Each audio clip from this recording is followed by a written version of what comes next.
ایک اور بڑے خطرے کی بات کریں گے۔ ایران میں حالات کشیدہ، حکومت مخالف مظاہرے، بیرونی فوجی مداخلت کا خطرہ ہے۔ ایران کو دوہرے بحرانوں کا سامنا، مہنگائی کے خلاف پرتشدد مظاہرے جاری، داخلی حالات بدستور کشیدہ۔ دوسری طرف امریکہ اور اسرائیل کی جانب سے فوجی کارروائی کا خطرہ بھی منڈلانے لگا۔ بدترین صورتحال میں سپریم لیڈر آیت اللہ خامنئی نے ماسکو چلے جانے کا پلان بھی تیار کر لیا۔ برطانوی میڈیا نے دعویٰ کیا ہے، رپورٹ کے مطابق اگر سیکیورٹی فورسز احتجاج پر قابو پانے میں ناکام ہوئی یا وفاداری چھوڑی تو خامنئی اہل خانہ سمیت ایران چھوڑ سکتے ہیں۔ تہران سے نکلنے کے ممکنہ راستوں کی منصوبہ بندی بھی کر لی گئی ہے۔ محفوظ انخلاء کے لیے بیرون ملک کے جائیدادیں، اثاثے اور نقد رقم بھی جمع کی جا رہی ہے۔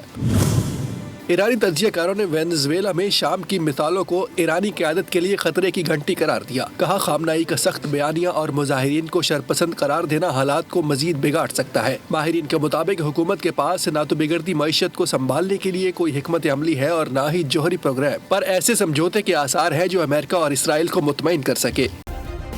سبسکرائب کریں اور بیل دبائیں تاکہ کوئی خبر رہ نہ جائے۔